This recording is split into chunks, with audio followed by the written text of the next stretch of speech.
जनार्दनं हरिं कृष्णं श्रीवक्षं गरुडध्वजं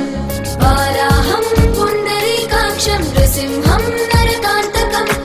अव्यक्तं शाश्वतं विष्णुम् अनन्तम् अजमव्ययम्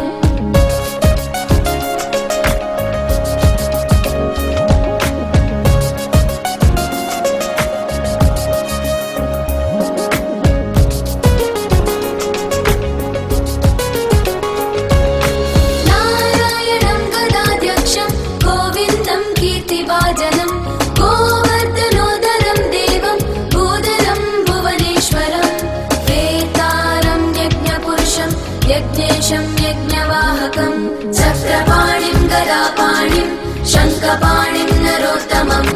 चक्रपाणिं गदापाणिं शङ्खपाणिं नरोत्तमम्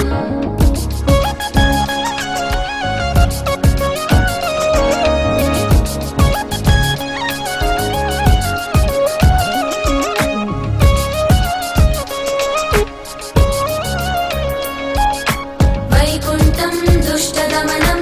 भूगर्भं पीतवाससं त्रिविक्रमं त्रिकालज्ञं त्रिमूर्तिं नन्दिकेश्वरम्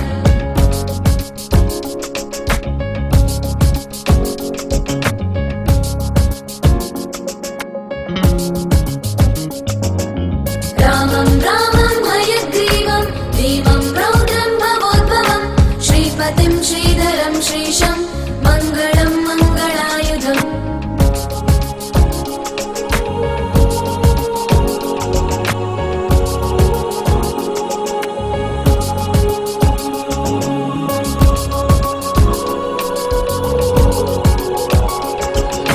दामोदरं दमोपेतं केशवं केशिसूदनं वरेण्यं वरदं विष्णुम् आनन्दं वसुदेवजं हिरण्यरेतसं दीप्तं पुराणं पुरुषोत्तमं सकलं निष्कलं शुद्धं निर्गुणं गुणशाश्वतं सकलं निष्कलं शुद्धं निर्गुणं गुणशाश्वतम्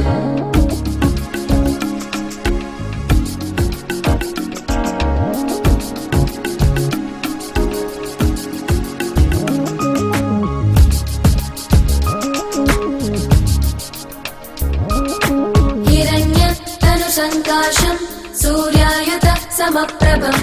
मेघश्यामं चतुर्बाहुं कुशलं कमलेक्षणं ज्योतिरूपमरूपं च स्वरूपं रूपसंस्थितं सर्वज्ञं सर्वरूपस्थं सर्वेशं सर्वतोमुखम्